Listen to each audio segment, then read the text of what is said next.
I moved to my dad's when I was 10 and I didn't know anyone in the area except for the family my dad was friends with, a single mom with 3 kids. Luckily there was a girl a couple of years older than me.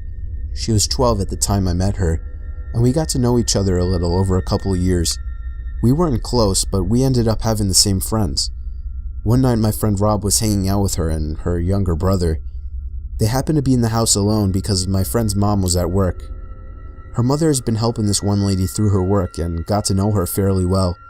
She found out her sister was in a mental institution and was let out recently. The night Rob is hanging out with my friend, they get a knock on the door. My friend thought it was just their mom, since she knocks a certain way when coming in, and he answered it without thinking. Rob wasn't supposed to be there and he took off through the window to his house down the road. He never thought twice about it. It wasn't her mom. It was the sister of the lady her mom was helping, and she figured out through talking to her sister where her family lived and her mom's working schedule. She came in. This is where I don't know the details, and I'm glad I don't. My friend's younger brother got away to the neighbor's house to call the police. The lady brutally murdered my friend a week from Christmas, decapitated her, and left her body naked in a bathtub. She even hid her head. They had to look through the presents, and I don't know where they found it. But they did. I wasn't allowed to go to her funeral. It happened to my wife's grandmother about 15 years ago while we were still dating. Her husband had just passed away about a year previously, but she'd been going down to the library and volunteering. It was exercise and socialization. This was in the winter, so her walk back was while it was getting dark. The library closed at 5 and there was some extra stuff to do before everyone actually left. And on this particular night, she turned down a ride from another volunteer because she needed to stay in shape. The house is about a mile away through some lightly wooded area in South Texas, and as she's about halfway home, she notices someone behind her. He's walking the same direction and gaining on her, which in itself isn't all that particular. She's old and thus not particularly fast, but in this case he seems vaguely sinister. They keep walking. Pretty soon he's right behind her. Then he falls into pace, just staying behind her. Now she knows something's up. But she's almost home. She can see the top of her driveway coming up, and she leaves her lights on so it'll look like someone's home when she's walking in. She just needs to make it another 150 yards. Then 100. All that time, she said he was so close that she could feel his breath on her neck. Around maybe 50 yards, it happens. A strong hand on her shoulder. "Okay, bitch, don't turn around and hand over your purse or I'll cut you." She stops for a second, then takes one big step forward, turns and shoots the guy in the neck with the .38 she keeps in her purse. The guy spent the next 5 years in a prison hospital before he died of complications. My wife's grandmother passed last year, but up to the end, she lamented that she pulled the trigger too soon. When I was young, I'd say 8 to 11-ish, my sister, whom is 7 years older, would babysit when my parents were out. At the time, she smoked a lot and my parents made her smoke outside, of course. So I'd follow her outside, play around, annoy her and such. One day my sister notices a car at the end of the driveway, just sitting in the road. It's a white SUV with a bike rack on top. It has the most tinted windows I've ever seen. You could not see inside from the side. It sat there until she went inside, then would drive to the end of the road and sit at the church parking lot and wait until she'd come out again for another smoke, and it would repeat this. Odd, but my sister is a brave lady and just kind of ignored it. That is, until the next day while my parents were out again and it showed up again. It would sit at the end of the driveway and just watch. I don't know what the driver was doing, but he was watching my sister. I know because if I didn't go out, I'd watch from the front window and it would just sit there and watch my sister. She told my father, who was a sheriff deputy at the time, and he called the cops and made a complaint. They showed up, looked around, but the SUV was nowhere to be seen. Months went by and nothing. Then one day, a good 9 months after this had all started and around 4 months since the last sighting, it was back. It became a regular occurrence. Another day, my sister was outside doing her nasty habit, And sure enough, here it comes. This time we were all alone as usual, and she decides she has had enough. She tells me to stay in the carport and she's gonna go confront them. She starts walking toward the SUV, and halfway down the driveway, she would later remark to us, "I felt utter terror, like I knew if I went any further, I was dead. I was paralyzed by pure fear." She turned around and went inside. Finally, the family car was in the shop for some kind of issue, so we were all stuck home for the night. While my parents are home, my sister goes outside to smoke. I go outside with her, and eventually the SUV shows up. She tells me to run inside and tell my father, and I do. My dad promptly gets his gun and starts briskly walking down the driveway with it in hand, in the direction of the SUV, but not leveled towards it. The SUV floored it down the road and peeled out onto the nearby large highway. My dad, being a cop, noted the year and model and distinguishing features. The scariest thing, the license plate had been covered in duct tape. We never saw it again. I was just 4 or 5 years old and my parents had just separated. My mom was living in a 2-bedroom apartment. I had my own room, but I preferred to sleep in her bed whenever I was staying with her. Our 2 bedrooms were at the end of the hallway, directly across from each other.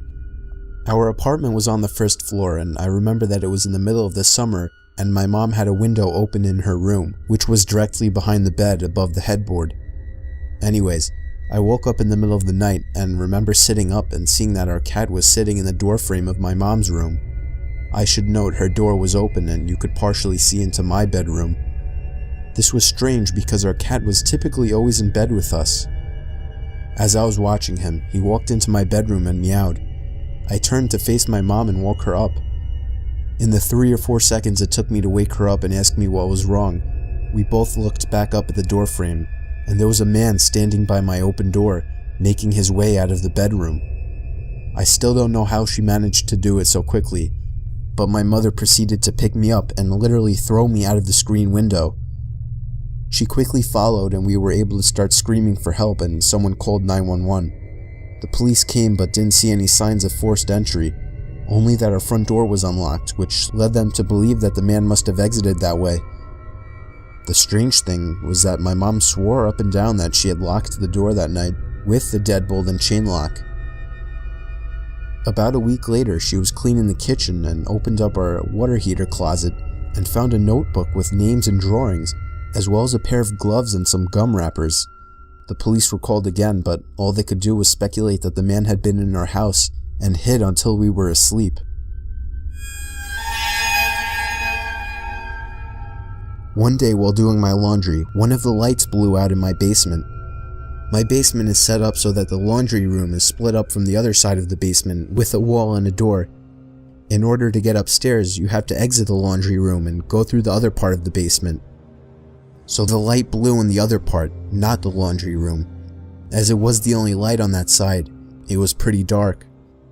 I finished the laundry I had to do while dreading the walk through the dark basement. I exit the laundry room, get halfway through the basement, and I hear a loud cackle. Imagine a sound people make when they imitate a witch. Take that and imagine the witch had been smoking for 50 years, making her voice deeper and hoarser. That's what I heard, clear as day, right behind me. I didn't hesitate to bolt for the stairs. I waited until my father got home and then changed the bulb. I have yet to hear that cackle since, and I have not told a single person in the house about it. This happened to a friend of mine. She told me about it about a year or so ago. We'll call her Minji. Minji is in her late 20s and works as an English tutor in South Korea. One evening, a few years ago, she was tutoring a high school boy. They were up studying pretty late and the buses stopped running. Being a long way from his house, the boy asked if he could crash on her floor overnight and get the first bus in the morning. Minji was very reluctant because inviting a teenage male student to stay the night didn't sound like a great idea, but he was begging her and eventually she relented.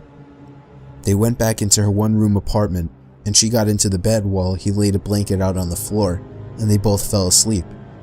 A few hours later, at maybe 2 a.m., the boy wakes Minji up. "I'm really hungry," he says. "Let's go get some food." Minji opens her eyes and looks up at him in disbelief. "Food? Now? It's 2 a.m., go back to bed." But the student insists. "No, I'm so hungry, let's eat something now." She tells him that there's some ramen in the kitchen and he could fix himself some. This doesn't satisfy him. He doesn't want ramen. "There's a 24-hour place just down the road. Let's go there." Eventually, after several minutes of persuasion, the boy gets Minji to come with him to the restaurant. They leave the apartment and head out. As soon as they're on the street, the boy turns to Minji and says, "I'm not hungry. I woke up in the middle of the night and looked under your bed. There's a man sleeping there." They call the police and discover that a homeless man had been living in Minji's apartment, sleeping under the bed for 2 months. The boy only saw him because he was lying on the floor, so he had a clear view under the bed. I was driving a shortcut from 29 Palms, California to Albuquerque, New Mexico. 29 Palms is located in the desolate high desert east of LA. The shortcut was all 2-lane road through total nothingness, except for a passing through Amboy. Amboy is a nearly abandoned town nearly as far below sea level as Death Valley. So I was driving by myself in the afternoon and proceeded to drive up into the mountain range between Amboy and I-40. Once I reached the top, I'm driving north through a canyon with high grass on both sides of the road. Up ahead I see some stuff in the middle of the road. As I approach, I slow down to see a red Pontiac Fiero stopped sideways across both lanes. A suitcase open with clothes scattered everywhere and 2 bodies laying face down in the road, a man and a woman. I stop 100 feet or so away, and the hair on the back of my neck is standing up. Being a Marine, I reach under the seat and pull out a 9mm pistol and chamber a round. Something seemed very wrong. It looked too perfect, as if it were staged. An ambush? Something was just wrong. As I scanned the road, I saw a line I could drive. Past the guy in the road on his left, swerve to the right of the woman, behind the Fiero, and I'd be on the other side. I dropped it into first gear, punched it down, and drove the line I planned. I passed the back of the Fiero without hitting it, or either of the bodies in the road. I continued forward a couple of 100 feet and slowed down, so I could breathe and let my heart slow down. As I looked up into the rear view mirror, I saw that the 2 bodies had gotten up to their knees, and 20 or so people emerged from the tall grass on either side of the road by the car and bodies. At that moment, my right foot smashed the gas pedal to the floor, and did not let up until I had to slow down for the I-40 East on-ramp. I will never know what would have happened to me had I gotten out of the car to check on the bodies, or stopped my car closer to them.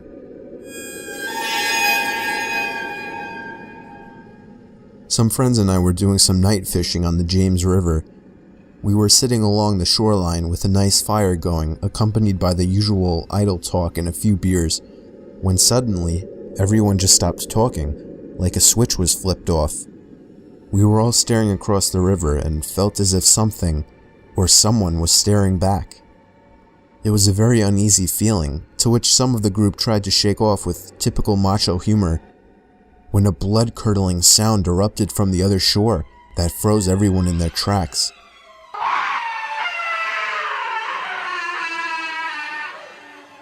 The sound was unlike any other that I had ever heard, and it made every hair on my body vibrate and tingle.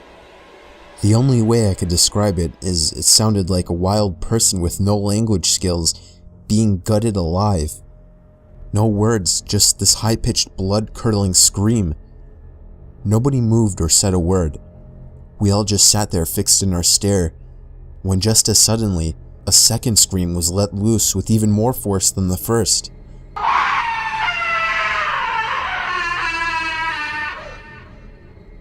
By this time, several of us were sprinting to our trucks that were parked a few yards away, retrieving various firearms.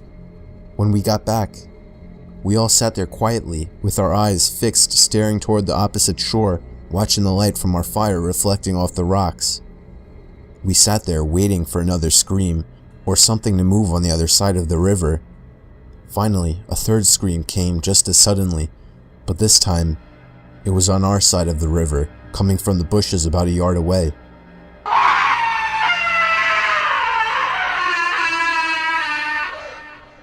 We all hightailed out of there, leaving most of our stuff behind. When we got to our trucks, we heard the scream one more time, just beyond the tree line. We all floored it the hell away from there, and never found out what was making the sounds.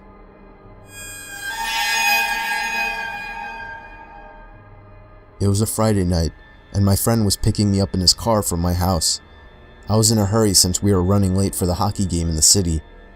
The whole car ride there, we were having such a good time that I hadn't even noticed that I didn't have my phone. I searched the car seat, the floor, but it wasn't in the car. I was sure that I had just forgotten it. During the hockey game, I couldn't stop worrying that maybe I had dropped my phone somewhere, so I borrowed my friend's phone and ran to the bathroom. I dialed my number and hoped someone at my house would pick up. It took 3 rings before somebody picked up, but they remained silent on the other end. I yelled into the phone that I was just checking if I had left my phone at home. They didn't answer. I assumed it was my little brother just messing with me, so I hung up. I got home late that night to see that my parents weren't home. I got inside my house and called them to see where they were. They told me that they had gone out to eat and see a concert at the park with my little brother.